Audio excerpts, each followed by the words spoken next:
რუსეთის პრეზიდენტი დიმიტრი მედვედევი ამერიკაშია. გუშინ გვიანღამით მისი თვითმფრინავის სამხრეთის შტატ კალიფორნიაში დაეშვა.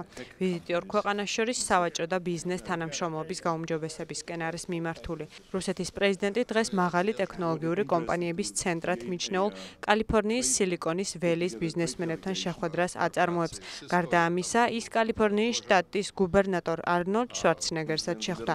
მისი განცხადებით, ამერიკული სტილის ტექნოლოგიების გამოყენება და ინოვაცია რუსეთის ეკონომიკის წინსვლას დაეხმარება. დიმიტრი მედვედევის შეხვედრა ბარაკ ობამასთან ხუთშაბათს 24 ივნისი გეგმება. ავღანეთში ამერიკული ჯარის მთავარსარდალი გენერალი სტენლი მაკკრისტალი თეთრ სახლში 23 ივნისს მივიდა. პრეზიდენტ ობამასთან შეხვედრის აუცილებლობა მას შემდეგ დადგა, რაც მისი გუნდის წევრებმა ჟურნალ როლინგ სტოუნში პრეზიდენტის ადმინისტრაცია გააკრიტიკეს. თავის მხრივ სტენლი მაკკრისტალი ბარაკ ობამამაც გააკრიტიკა და მის განცხადებას ცუდი გადაწყვეტილება უწოდა. თუმცა დაითხოვს თუ არა პრეზიდენტი მას დაკავებული თანამდებობიდან დღეს გაერკვევა. ამერიკული მედიის ინფორმაციით გენერალი მზად არის თანამდებობის დასატოვებლად.